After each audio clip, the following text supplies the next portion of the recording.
The guy sitting next to me didn't. I have no idea. I can't say whether he's doing good or whether he doesn't or not. But I know what the benefits are for me making a decision to say, what if it does work for me? And many of you are going to have that same opportunity as well. And here's the thing that it takes. It takes sometimes a little bit of vision to understand the future, specifically when you've never seen something before. But what we're talking about is simple. You've seen it, you just haven't included yourself in it. So let's look at this from a perspective of you including you in what I'm going to talk about here tonight. $1.2 trillion industry, and when I'm talking about the transportation industry, here's what I mean. My approach to rideshare is a little bit different. I told you I'm going to treat it just like I was selling candy, right? And when I was selling candy, I had leverage. I would go to school early in the morning. We had school 8:15, 7:30. I'm at school. I had 6 different lockers for all of my candy sales guys. I would go there, fill their lockers up. When they got to school, they filled their locker. When they got their lockers, got their candy. At the end of the day, they put the money in there, and then they scheduled their haircuts. Anybody here need a haircut? This is why we're going to pay you money instead of haircuts, okay? So that was leverage. That was leverage.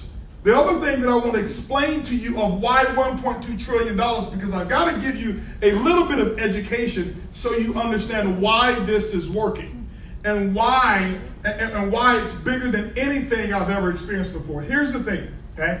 I'm going to treat this also just like I treated other concepts, but more importantly, one that you can relate to. I'm going to treat this just like the music industry. Any musicians in here? Or anybody here think that they pretty good at music? Right? So here's what I mean.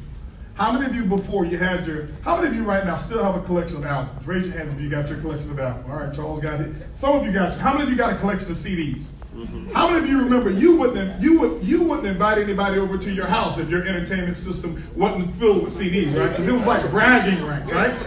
Now, when you think about it, the CDs that you bought, and you paid your $10, $12, $13, $14 for the CD, depending on who it was. Did you really want that CD? No. You wanted the music. You wanted immediate, instant access to the music.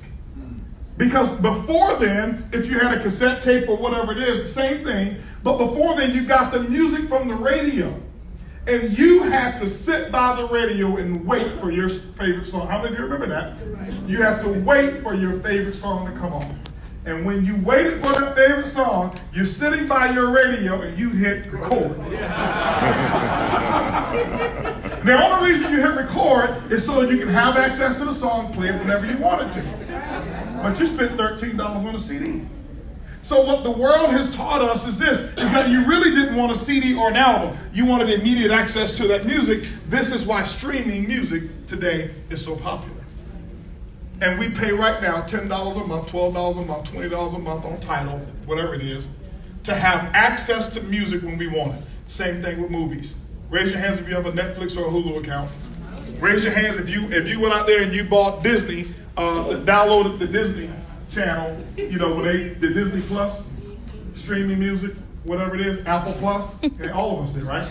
I know some of you did. Disney got 100-something million customers the first day. I know a few of y'all bought some of them. Right? You bought Disney, okay? Your kids bought it, you just don't know it yet, okay? What is this bill right here, right? So our access is exactly the same. Let me explain to you what I mean by $1.2 trillion industry. Here's what takes place. Just like you wanted access to the music. I never forget, and I'll tell you a short story. When I was in sales, when I worked in the copier business, I left school, started working in sales, working for a copier company as well. And I had these $60,000 copier machines that I used to sell to major companies. And I'll never forget, I used to try to sell them warranties, and they never wanted to buy the warranty. But they buy this $60,000 machine, and every time it broke, they would call the repairman. They had to change out all of the stuff. And I'll never forget, I couldn't go in and compete against some of the big companies. So I came up with a program that we developed called cost per copy. And I went into the copier companies to talk to these CEOs or whoever the manager was, and I said, do you really want a copier machine, or do you want copies? He says, what do you mean? I say, every time your machine breaks, you have to fix it. It becomes a liability. You have to pay property taxes on it. because it's a piece of equipment that's very, very, worth a lot. You got to be able to, depreciate it and all that kind of stuff. You have to deal with all of that. Plus, you still have to pay me for the copier. And what you notice is that technology changes all the time. Within 3 years, you're going to want a new one because this one's outdated. The drums are bad and all of this stuff. I said, why don't you just allow me to own the copier? Just let me put it in the space in your office, and what I'll do is I'll charge you every month, but I'll only charge you for the amount of copies that you do or that you believe that you're going to do. I'll do all the maintenance, and in 2 years I'll come pick that machine up, put a brand new one in with the brand new technology, and that way you've got instant access to copiers or to copies when you want it. He says, that sounds brilliant. Ladies and gentlemen, that was over 20 plus years ago. That was 20 plus years ago. The share industry is not new. It's just now trickling in and over into multiple different things. Music industry is like that today. Nobody goes and buys records anymore. You share the music. And so here's what's taking place. Many of you right now have a vehicle.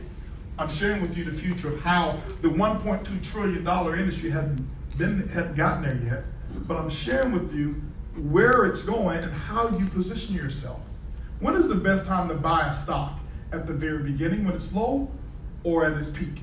At the beginning. Don't do like I did, buying it at the top. You buy it before, knowing it's going to become big. So here's what I'm talking about. Every one of you in here have a vehicle. And the vehicle that you have, it's not that you just want the vehicle unless you're a car enthusiast. You want immediate access to transportation. Because your vehicle, by history, by the record, by the numbers, you only use it 5% of the time. In America, 95% of a vehicle's time is sitting, not being used. But the 5% gives you immediate access to where you want to go. Why? Because your neighbor has a car, or your neighbor has 2 cars, so you think, this is what I'm supposed to do. I'm supposed to have a car. When all you really want is transportation. You want to get to where it is that you want to go. Now that rideshare has come about, now that autonomous cars are coming about, people are starting to understand, all I want is transportation. So you're going to